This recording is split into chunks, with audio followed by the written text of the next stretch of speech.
வரும் 2020ஆம் ஆண்டுக்கான சட்டப்பேரவையின் முதல் கூட்டத்தொடரை ஜனவரி 20ஆம் தேதி கூட்டுவதாக மாண்புமிகு பேரவைத் தலைவர் அவர்கள் அறிவித்திருக்கிறார்கள். தமிழக சட்டப்பேரவையுடைய பொது தேர்தல் 2026 நடைபெற உள்ளது. தற்போதைய திமுக அரசு 2026ஆம் ஆண்டிலே தேர்தல் அறிவிப்புக்கு முன்பாக இடைக்கால பட்ஜெட்டை தாக்கல் செய்ய முடியுமே தவிர முழுமையான நிதிநிலை அறிக்கையை அவர்களால் தாக்கல் செய்ய முடியாது. இது நான் ஜோசியமோ ஆருடமோ சொல்லவில்லை. இது மக்கள் அளிக்க இருக்கிற தீர்ப்பு. தேர்தல் முடிந்த பிறகு புரட்சி தமிழர், வருங்கால முதலமைச்சர், சாமானிய முதல்வராக சரித்திரம் படைத்திட்ட, எளிய முதல்வராக இலக்கணம் படைத்திட்ட, எளிமையின் அடையாளம், அன்பின் வடிவம், ஆற்றலின் உருவம், கருணையின் ஊற்று புரட்சி தமிழர் ஐயா எடப்பாடியார் அவர்களுடைய தலைமையிலே தான் 2026-27ஆம் ஆண்டுக்கான நிதிநிலை அறிக்கை ஜனநாயக அரசாக, மக்களாட்சியின் மகத்துவமாக புரட்சி தமிழர் ஐயா எடப்பாடியார் அவர்கள் தலைமையிலே சமர்ப்பிக்கப்படும் என்பதுதான் இந்த புத்தாண்டினுடைய மகிழ்ச்சியான செய்தி. இன்றைக்கு அனைத்திந்திய அண்ணா திராவிட முன்னேற்ற கழகத்தை தவிர வேறு யாரும் நடைபெற்று கொண்டிருக்கிற மக்கள் விரோத அரசு, செயல்படாத அரசு, முடங்கி இருக்கிற அரசு, செயலற்று போயிருக்கிற அரசு, அதை இன்றைக்கு எந்த கட்சிகளும் தீர்வு காணுகின்ற வகையிலே கண்டன குரல் எழுப்புவதில்லை. விளம்பரம் தேடுகிற வகையிலே வேண்டுமானால் அவர்கள் அதை பற்றி விவாதிக்கலாம், கருத்து சொல்லலாம். இன்றைக்கு மின்சார கட்டணம் உயர்த்தப்பட்டிருக்கிறது. வரலாறு காணாத வகையிலே சொத்து வரி உயர்த்தப்பட்டிருக்கிறது. வரலாறு காணாத வகையிலே பத்திரப்பதிவு கட்டணம் உயர்த்தப்பட்டிருக்கிறது. வரலாறு காணாத வகையிலே குடிநீர் வரி, குப்பை வரி உயர்த்தப்பட்டிருக்கிறது. கட்டுமான பொருட்களின் விலை உயர்ந்திருக்கிறது. அரிசி, பருப்பு, எண்ணெய், காய்கறி விலை உயர்ந்திருக்கிறது. பால் விலை உயர்த்தப்பட்டிருக்கிறது. சட்டம் ஒழுங்கினுடைய இதுவரை காணப்படாத வகையிலே கேள்விக்குறியாய் இருக்கிறது. பாலியல் வன்கொடுமைகள் நாம் சொல்ல தேவையில்லை. தமிழகம் தலைகுனிந்து இருக்கிறது. போதைப் பொருள் நடமாட்டம் வீட்டுக்குள்ளே நுழைகின்ற வகையிலே வாசல் படியிலே நின்று எச்சரிக்கை செய்து கொண்டிருக்கிறது. கடன் வாங்குவதிலே இந்தியாவிலே முதலிடத்திலே தமிழகம் இருக்கிறது. இதுதான் இன்றைய நிலை.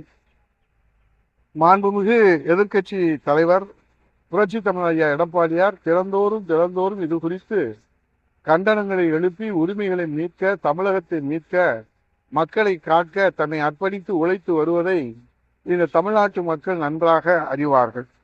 ஆக 5% கூட செய்யல, ஓபன் சேலஞ்ச் விடுறாரு ஸ்டாலின். அதுதான் மாண்புமிகு எதிர்க்கட்சி தலைவர் நேற்றைய தினம் அதற்கு பதிலடி கொடுத்திருக்கிறார்கள். எந்த மாவட்டத்திலிருந்து அவர் சேலஞ்சு கொடுத்தாரோ அந்த மாவட்டத்தை உருவாக்கியது புரட்சி தமிழர் ஐயா எடப்பாடியார் அவர்கள். அந்த மாவட்டத்திற்கு புதிய மருத்துவக் கல்லூரி கொடுத்தது எடப்பாடியார் அவர்கள். 6 புதிய மாவட்டங்களை உருவாக்கினோம். இந்த 4.5 ஆண்டுகளிலே எத்தனை மாவட்டங்கள், எத்தனை கோட்டங்கள், எத்தனை வட்டங்கள் அவர்கள் உருவாக்கினார்கள். இந்த 4.5 ஆண்டு காலத்திலே புரட்சி தமிழர் ஐயா எடப்பாடியாருடைய ஆட்சி காலத்திலே 11 அரசு மருத்துவக் கல்லூரிகளை உருவாக்கினார்கள். எத்தனை மருத்துவக் கல்லூரிகளை திமுக அரசு உருவாக்கியது? அம்மாவுடைய ஆட்சி காலத்திலே 6 மருத்துவக் கல்லூரிகள், 17 மருத்துவக் கல்லூரிகள் உருவாக்கப்பட்டது. திமுக ஆட்சி காலத்தில் எத்தனை மருத்துவக் கல்லூரியை ஸ்டாலின் அவர்கள் இன்றைக்கு தமிழ்நாட்டு மக்களுக்காக கொடுத்தார்? 2000 அம்மா மினி கிளினிக்கை புரட்சி தமிழர் எடப்பாடியார் உருவாக்கினார்கள். எத்தனை கிளினிக்கை இவர்கள் உருவாக்கினார்கள்? குடிமராமத்து திட்டத்தை எடப்பாடியார்கள் கொடுத்தார்கள். இவர்கள் என்ன நீர் மேலாண்மைக்கு திட்டத்தை கொடுத்தார்கள்? இப்படி அடுக்கடுக்கான பதிலடியினாலே இன்றைக்கு தேர்தல் ஜுரத்தால் தான் பொங்கல் பரிசு, இன்றைக்கு தேர்தல் ஜுரத்தால் தான் மடிக்கணினியை அறிவிக்கிறார்களே தவிர மக்களுக்கு பயனளிக்க வேண்டும் என்று உண்மையிலே ஸ்டாலின் நினைத்திருப்பாரானால் அவர் ஆட்சி பொறுப்பை ஏற்றவுடன் இந்த 5 ஆண்டு காலம் கொடுத்திருப்பார்கள். எப்பொழுதெல்லாம் தேர்தல் வருகிறதோ அப்பொழுதெல்லாம் அவருக்கு தேர்தல் வாக்குறுதி ஞாபகத்துக்கு வரும். மகளிர் உரிமை தொகை திட்டம் போன 2021 சட்டமன்றத்தில் அறிவித்தார்கள். 2024 நாடாளுமன்றத்திலே தான் அதை தொடங்கி வைத்தார்கள்.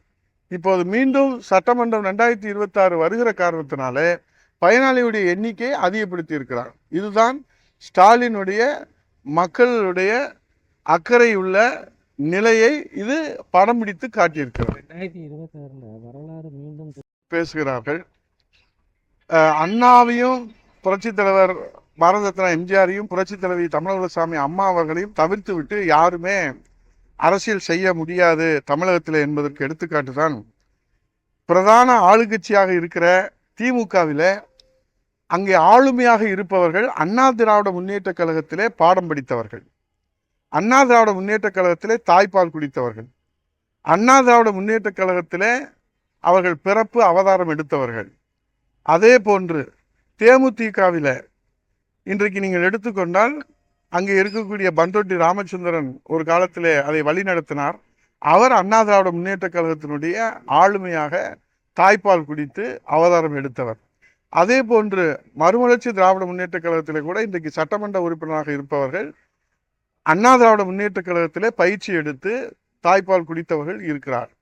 இப்படி தமிழ்நாட்டிலே எந்த கட்சியை எடுத்துக்கொண்டீங்கனாலும் அந்த கட்சியில அண்ணா திராவிட முன்னேற்ற கழகத்துடைய அனுபவத்தை, அந்த பயிற்சியை, அந்த ஆளுமையை பயன்படுத்தி கொண்டுதான் அவர்கள் வந்து கொண்டிருக்கிறார்களே தவிர அண்ணா திராவிட முன்னேற்ற கழகம் இன்னும் ஆயிரம் கள போராளிகளை, லட்சோப லட்சம் கோடிக்கணக்கான கள போராளிகளை நெஞ்சுரத்தோடு விசுவாசத்தோடு உடம்பிலே கடைசி சொட்டு ரத்தம் இருக்கிறவரை, கடைசி மூச்சு நிற்கிறவரை அண்ணா திராவிட முன்னேற்ற கழகத்தை கட்டி காப்பதற்கும் வழி நடத்துவதற்கும் அண்ணா திராவிட முன்னேற்ற கழகத்திற்காக உழைப்பதற்கும் இன்றைக்கு அனைத்து இந்திய அண்ணா திராவிட முன்னேற்ற கழகத்தினுடைய ஒரே நம்பிக்கை 8 கோடி தமிழர்களுடைய ஒரே வழிகாட்டியாக இருக்கிற புரட்சி தமிழ் ஐயா எடப்பாடியார் அவர்கள் சுட்டு விரல் காட்டுகிற திசையிலே எட்டி பாய்ந்து அங்கே தொண்டாற்றுவதற்கும் தயாராக உழைத்து கொண்டிருக்கிறார்கள் என்கிற செய்தி தான் தமிழகத்தினுடைய தலைப்பு செய்தி. மற்ற செய்திகள் எல்லாம் அவரவர்களுடைய இயக்கத்தை, அவர்களுடைய அடையாளங்களை, அவரவருடைய அந்த தேர்தல் களத்தை எதிர்கொள்வதற்காக சொல்லுகிற கருத்துக்களுக்கெல்லாம் நாம் ஒவ்வொன்றுக்கும் பதில் சொல்வது என்பது மக்களுக்கு எந்த விதத்திலும் பயன் அளிக்காது.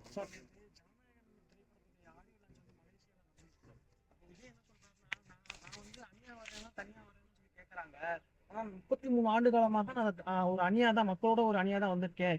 இப்பயும் ஒரு அணியா தான் வரப்போறேன். அதுக்கு ஒரு சஸ்பென்ஸ் இருக்குன்னு சொல்றாரு சார். அதாவது அதான் சொல்றேன்ல, சட்டமன்றத்தை இனிமேல் பார்க்க போகிறவர்கள், சட்டமன்றத்தை இதுவரை பார்க்காதவர்கள் சொல்லுகிற கருத்துக்களுக்கு என்ன மதிப்பு இருக்கிறது என்பதை தேர்தல் களம்தான் பதில் சொல்லுமே தவிர இந்த உதயகுமார் பதில் சொல்ல முடியாது. அவரும் அதற்கு பதில் சொல்ல முடியாது. புரட்சி தலைவர் எம்ஜிஆர் ஒரு சட்டமன்ற உறுப்பினராக மக்கள் பணியாற்றி ஒரு மாபெரும் பேரறிஞர் பிறந்த அண்ணாவுடைய தலைமையில திராவிட முன்னேற்ற கழகத்தில் அனுபவம் பெற்று நீங்கள் தமிழ்நாட்டினுடைய முதலமைச்சராக வந்தவர்களை எல்லாம் நீங்கள் பார்த்தீர்களானால் தேர்தல் களத்தில் நின்று வென்று அனுபவம் பெற்று முதலமைச்சராக வந்திருக்கிறார். தேர்தல் களத்திலே நிற்காதவர்கள் தங்களுடைய லட்சியங்களை, கொள்கைகளை, கோட்பாடுகளை சொல்வதிலே தவறு ஒன்றுமில்லை ஜனநாயகத்தில். ஆனால் அதற்கு என்ன மதிப்பு இருக்கிறது என்பதை 2026 சட்டமன்ற தேர்தல் தான் அதற்கு உரிய பதிலை சொல்ல முடியுமே தவிர தனிநபராக யார் கருத்தும் அதற்கு சரியான பதிலாக அமையாது. புரட்சி தலைவர் அம்மாவை எடுத்துக்கொண்டாலும் நாடாளுமன்றத்திலே பணியாற்றி, சட்டமன்றத்திலே பணியாற்றி, எதிர்க்கட்சி தலைவராக பணியாற்றி அவர்கள் முதலமைச்சராக வந்தார். புரட்சி தலைவர் மன்னாதி மன்னன் மக்கள் திலகம் எம்ஜிஆர் அவர்களை எடுத்துக்கொண்டாலும் சட்டமன்ற உறுப்பினராக பணியாற்றி ஒரு கட்சிக்கு கொள்கை பரப்பு மாவீரராக பணியாற்றி பல்வேறு அனுபவங்களை பெற்றுதான் அதற்கு பிறகு கட்சியை துவங்கி அதற்கு பிறகு ஆட்சி கட்டிலே அமர்ந்தார்கள். அதே போன்று பேரறிஞர் பிறந்த அண்ணா அவர்களும் தொடர்ந்து பல ஆண்டுகள் மக்களுக்கு சேவை செய்து இயக்கத்தை துவங்கி தந்தை பெரியாரை தலைவராக ஏற்றுக்கொண்டு பணியாற்றினார். இப்படி வழி வழியாக முதல்வராக வந்தவர்களை எல்லாம் நீங்கள் ஒப்பிட்டு பார்த்தீர்களானால் சட்டமன்றத்திலே அனுபவம் பெற்றவர்கள் தான் சட்டமன்றத்தை தலைமை தாங்கி வழிநடத்துகிற வாய்ப்பை பெற்றிருக்கிறார்கள் என்பதுதான் இதுவரை தமிழகத்தினுடைய மக்கள் தீர்ப்பாக அமைந்திருக்கிறது என்பதை நான் நினைவு கூறுவதற்கு கடமைப்பட்டிருக்கிறேன்.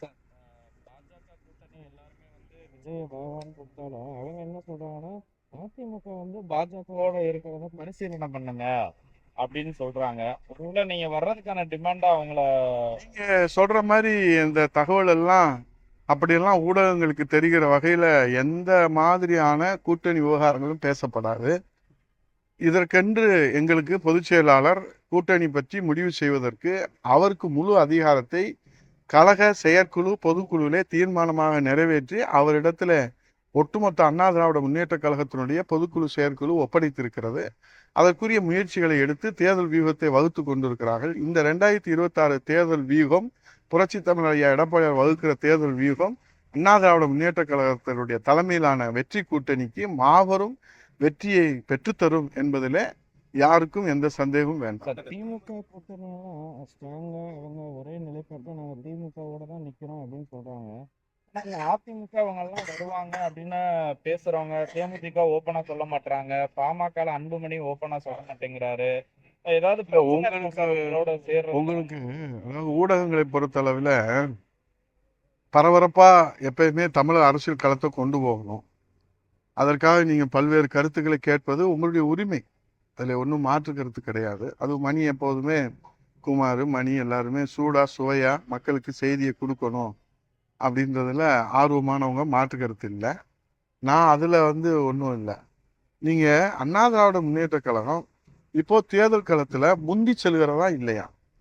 175 தொகுதியில புரட்சி தமிழர் ஐயா எடப்பாடியார் அவர்கள் மக்களை காப்போம் தமிழகத்தை மீட்போம் புரட்சி பயணம் மேற்கொண்டிருக்கிறார். நான் இந்த சவால் விடுறேன், இந்த மதுரை மண்ணிலிருந்து அவர் சென்றதை போன்று அவர் சந்தித்ததை போன்று 1 கோடிக்கு மேற்பட்ட மக்களை தொகுதி வாரியாக நேரில் சந்தித்திருக்கிறார். ஏறத்தாழ 12,000 கிலோமீட்டர் சாலை மார்க்கமாக பயணம் செய்திருக்கிறார். தேர்தல் அரசியலிலே எந்த தலைவர், எந்த கட்சி தலைவர் புரட்சி தமிழரை போல 1 கோடிக்கு மேற்பட்ட மக்களை சந்தித்து 12,000 கிலோமீட்டருக்கு மேலே நேரிலே பயணம் செய்து சாலை மார்க்கமாக பயணம் செய்து 175 சட்டமன்ற தொகுதியில் இன்றைக்கு 2வது கட்டமாக திருத்தணியிலிருந்து புரட்சி தமிழர் ஐயா எடப்பாடியுடைய புரட்சி பயணம், எழுச்சி பயணம், வெற்றி பயணமாக தொடங்குகிறோம். ஆக 234 நான் சவால் விட்டு சொல்லுகிறேன், எந்த தலைவராலும் 234 சட்டமன்ற தொகுதிகளிலும் புரட்சி தலைவர் வருங்கால முதலமைச்சர் எடப்பாடியாரை போல தொகுதி வாரியாக மக்களை சந்தித்து இந்த ஆட்சியினுடைய அவலங்களை எடுத்து சொன்ன ஒரே தலைவர், சட்டமன்றத்திலே முதலமைச்சராக 2026 அமர்ந்து மக்கள் சேவை செய்வதற்கு மக்கள் தீர்ப்பளிக்கிற தலைவர் எடப்பாடியார். ஆகவே இன்னைக்கு விருப்ப மனு முதல் கட்சியாக அண்ணா திராவிட முன்னேற்ற கழகம் அறிவிச்சிருக்கோம். தேர்தல் உடைய அறிக்கை குழு, தேர்தல் வாக்குறுதி அறிக்கை குழு அறிவிச்சிருக்கிறாங்க. தேர்தல் களத்தில் முந்தி சென்று கொண்டிருக்கிறது. ஆகவே இதையெல்லாம் நீங்கள் ஊடகங்கள் வெளிச்சம் போட்டு காட்ட வேண்டியது, ஒரு பிரதான எதிர்க்கட்சிக்கு ஆதரவு தர வேண்டியது, அவர்களுடைய செயல்பாடுகளை, அவர்களுடைய நடவடிக்கைகளை, அவருடைய மக்கள் பணியை, அவருடைய மக்கள் தொண்டை, மக்கள் சந்திப்பை நீங்கள் மக்களிடத்தில் வெளிச்சம் போட்டு காட்ட வேண்டியது அது ஒரு தர்மம். அது பத்திரிகை துறையினுடைய தர்மம். அதை நீங்கள் முன்னெடுத்து செல்ல வேண்டும் என்பதை இந்த 2026 சட்டமன்ற தேர்தலுடைய வேண்டுகோளாகவே நான் உங்களிடத்துல வைத்தேன். விஜய் ஸ்பாயிலர்னு சொல்றாரு சார். யாருக்கு ஸ்பாயிலரா இருப்பாருன்னா ஏடிஎம்கேவுக்கும் தலைவர்கள் சொல்லுகிற கருத்துக்களுக்கு தலைவர்கள் சம்பந்தப்பட்ட தலைவர்களிடத்துல தான் நீங்கள் விளக்கம் பெற முடியுமே தவிர அவர்களுடைய கருத்துகளையும் அந்த பார்வைக்கு எங்களுடைய பார்வை என்ன என்று கேட்பது அது ஒரு வீண் விவாதத்தை, தேவையில்லாத விவாதத்தை உருவாக்குவதற்கான கேள்வியாகத்தான் அது அமையுமே தவிர அதனால எந்த நன்மையும் ஏற்பட போவதில்லை. எங்களுடைய இலக்கு எங்களை போன்று திமுகவை கடுமையாக விமர்சிப்பதற்கு தமிழ்நாட்டிலே யாரும் இல்லை. திராவிட முன்னேற்ற கழகத்தை கடுமையாக நாங்கள் விமர்சிக்கிறோம், தோற்றுகிறோம். ஏனால் ஆட்சியில இருப்பது திமுக, ஆட்சி அதிகாரத்தில் இருப்பது திமுக. மக்கள் விரோத நடவடிக்கையை ஏற்றுக்கொள்வதற்கு இன்றைக்கு சேர்ந்து கொண்டிருக்கிறது திமுக. நாளைக்கு நாங்கள் இதை வாரிசு அரசியலை தொடர்வோம், சர்வாதிகாரத்தை தொடர்வோம் என்று ஆணவ போக்கு சொல்வது திமுக. ஸ்டாலின் அவரை எதிர்ப்பதுதான் இலக்கு. எங்களுடைய இலக்கை நீங்கள் திசை திருப்ப பார்த்தீர்களானால் புரட்சி தமிழர் ஐயா எடப்பாடியாருடைய இலக்கை அவர் குறி அர்ஜுனன் குறி. எங்களுடைய குறி திமுக, எங்களுடைய எதிரி திமுக, நாங்கள் வீழ்த்த வேண்டிய எதிரி திமுக, தமிழ்நாட்டு மக்களுக்கு விரோதி திமுக, தமிழ்நாட்டு மக்களுக்கு விரோதமாக செயல்படுகிற சர்வாதிகாரம் திமுக ஸ்டாலின். எங்களுடைய அர்ஜுனன் குறி அண்ணா திராவிட முன்னேற்ற கழக ரத்தத்திலே ஊறியது, புரட்சி தலைவர் ஊட்டி வளர்த்த அந்த விசுவாசம் திமுகவை வீழ்த்துவது, அண்ணா திமுகவை வாழ வைப்பது. அந்த விசுவாசத்திலே 2 கோடி தொண்டர்கள் 8 கோடி தமிழர்களுடைய நம்பிக்கையோடு உழைத்துக் கொண்டிருக்கிறார். ஆகவே இலக்கை நீங்கள் திசை திருப்புவதற்கு, மடைமாற்றம் செய்வதற்கு கேள்விகள் எழுப்பினால் அதற்கு நாங்கள் பொறுப்பாக. தேர்தல் அறிக்கை குழுல நீங்க இடம் பெற்றிருக்கீங்க. ஏதோ 2 ஒரு பரிசீலனைக்குள்ள வச்சு தொடர்ந்து இல்ல, மக்களுக்கு புரட்சி தமிழர் ஐயா எடப்பாடியார் அவர்கள் தேர்தல் அறிக்கை எப்பொழுதுமே நிறைவேற்றக்கூடியதாக, தேர்தல் அறிக்கை எப்பொழுதுமே பீசிபிலிட்டி நிறைவேற்றக்கூடியதாக. இப்போது 525 வாக்குறுதிகள் 2026ல 21ல கொடுத்து இப்ப 26ல அது பெண்டிங்ல இருக்கு. அதையுமே இதுல சேர்ப்பாங்களான்னு தெரியாது திமுக. ஆனால் அண்ணா திராவிட முன்னேற்ற கழகத்தை பொறுத்தளவில் புரட்சி தலைவி அம்மா ஆட்சி காலத்திலும் சரி, புரட்சி தலைமையினர் ஐயா எடப்பாடியோட ஆட்சி காலத்திலும் சரி, நிறைவேற்றக்கூடிய மக்களுக்கு பயனளிக்கக்கூடிய திட்டங்களை, மக்களுக்கான வளர்ச்சி திட்டங்களை அடித்தளமாக வைத்து, தமிழ்நாட்டுடைய வளர்ச்சிக்கு அடித்தளமாக வைத்துத்தான் திட்டங்களை இதுவரை கொடுத்திருக்கிறார்கள். அதனுடைய வழிகாட்டுதலே தான், புரட்சி தமிழர் ஐயா எடப்பாடியார் வழிகாட்டுதலே தான் அந்த தேர்தல் அறிக்கை, அந்த உறுதிமொழிகள் அமையும்.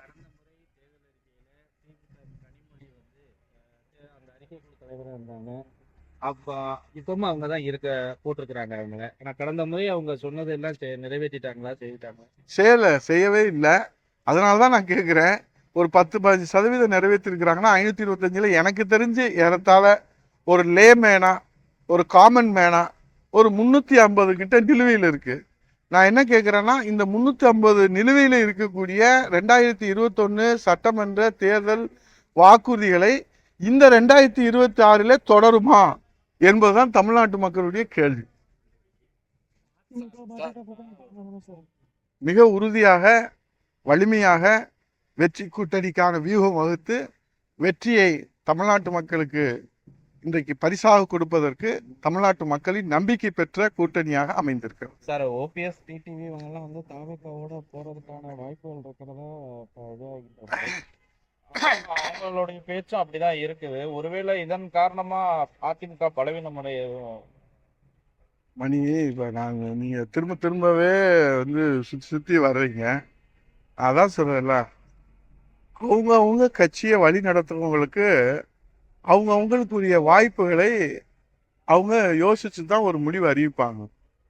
ஏன் இப்படி சொல்றாங்க, ஏன் அப்படி சொல்றாங்க அப்படின்னு சொல்றதுக்கு இந்த சாமானிய தொண்டனுக்கு எந்த அதிகாரம் கிடையாது, உரிமையும் கிடையாது. அவங்களுடைய விருப்பம் அதை வெளியிடுறாங்க, கருத்துக்களா வெளியிடுறாங்க. அதுக்கு மக்கள் மத்தியில என்ன வரவேற்பு இருக்கு, என்ன மதிப்பு இருக்கு அப்படின்றதுதான் 2026 சட்டமன்ற தேர்தலில் தான் நம்ம பொறுத்திருந்து பார்க்கணுமே தவிர, நீங்க 2026 சட்டமன்ற தேர்தல் வரைக்கும் பொறுத்துருங்க. அனைத்து இந்திய அண்ணா திராவிட முன்னேற்ற கழகம் மீண்டும் அம்மாவுடைய ஆட்சியை, மக்களாட்சியை, ஏழைகளின் ஆட்சியை, இரட்டையருடைய ஆட்சியை புரட்சி தமிழர் ஐயா எடப்பாடியாருடைய தலைமையில அமைத்து முதலமைச்சராக 2026ல மக்கள் சேவை செய்கிற வாய்ப்பை எடப்பாடியார் அவர்களுக்கு, சாமானியருக்கு, எளியவருக்கு, பண்பாளருக்கு, கருணை உள்ள உண்டவருக்கு, ஏமாத்த தெரியாதவருக்கு, விளம்பரத்தை தேடாதவருக்கு, உழைப்பதை மட்டும் தெரிந்தவருக்கு, கருணை உள்ளம் கொண்டவருக்கு இந்த தமிழ்நாட்டு மக்கள் முதலமைச்சர் பதவியை பரிசாக அளிப்பதற்கு தயாராகி விட்டார்கள். அதுதான் களம், அதுதான் தேர்தல் களம், அதுதான் இன்றைய நிலவரம். மற்றதெல்லாம் கலவரம். இந்த நிலவரத்தை நாங்கள் மக்களோடு இருக்கிற காரணத்தினாலே, மக்களுடைய அறிந்த காரணத்தினாலே, நாடி துடிப்பு அறிந்த காரணத்தினாலே உண்மையை சொல்லுகிறோம், உறுதியாக சொல்லுகிறோம். அதுதான் நடக்கும் என்பதை நம்பிக்கையோடு சொல்லுகிறோம். சார், இப்படியெல்லாம் கூட ஒரு செய்தி வந்துச்சு, ஓபிஎஸ் டிடிவி அதிமுக பாஜக கூட்டணி இணைக்கிறதுக்கான இதெல்லாம் கூட வந்துருச்சு, சம்மதம் ஆயிடுச்சு அப்படின்லாம் கூட பேசினாங்க. அதாவது திமுகவை மக்கள் விரோத திமுகவை, தீய சக்தி திமுகவை, சர்வாதிகார திமுகவை, ஆணவ திமுகவை வீழ்த்துவதற்கு இந்த தேர்தல் களத்திலே அவர்களை தோல்வியடைய செய்வதற்கு மக்கள் நலனை முன்னிறுத்தி இன்றைக்கு புரட்சி தமிழ் ஐயா எடப்பாடியார் அவர்கள் தலைமையிலான மிக வலிமையான கூட்டணி என்டிஏல அமைக்கப்பட்டிருக்கிறது. இந்த என்டிஏ கூட்டணியில தேர்தல் வியூகம் கிருஷ்ண பரமாத்மா அமைத்ததை போல அந்த சக்ராயுத வியூகம் என்பது அவ்வளவு எளிமையாக யாராலும் புரிந்து கொள்ள முடியாது. ஆனால் எதிரியை அது வீழ்த்தும். அந்த எண்ணத்துல, உண்மையான எண்ணத்துல, தூய்மையான எண்ணத்துல, உறுதியான எண்ணத்துல, வெளிப்படையான எண்ணத்துல வாருங்கள் என்று கழகத்தினுடைய நிரந்தர பொதுச் செயலாளர், பொதுக்குழுவிலே செயற்குழுவிலே அதிகாரம் ஒப்படைக்கப்பட்ட புரட்சி தமிழ் எடப்பாடி அவருடைய அழைப்பு கொடுத்திருக்கிறார். ஒத்த கருத்துடைய புரட்சி தமிழ் எடப்பாடியார் அவர்கள் அழைப்பு கொடுத்ததற்கு பிறகு யார் அழைப்பு கொடுக்க வேண்டும் என்று யாரும் தயங்க தேவையில்லை. ஆகவே புரட்சி தமிழ் எடப்பாடியார் அவர்கள் திமுகவை வீழ்த்துவதற்கு ஒத்த கருத்துடைய கட்சிகள் எல்லாம் தாராளமாக வரலாம் என்று அவர்கள் வெளிப்படையாக பத்திரிகையாளர் சந்திப்பில் கொடுத்திருக்கிற அழைப்பு தான் அண்ணா திராவிட முன்னேற்ற கழகத்துடைய நிலைப்பாடு.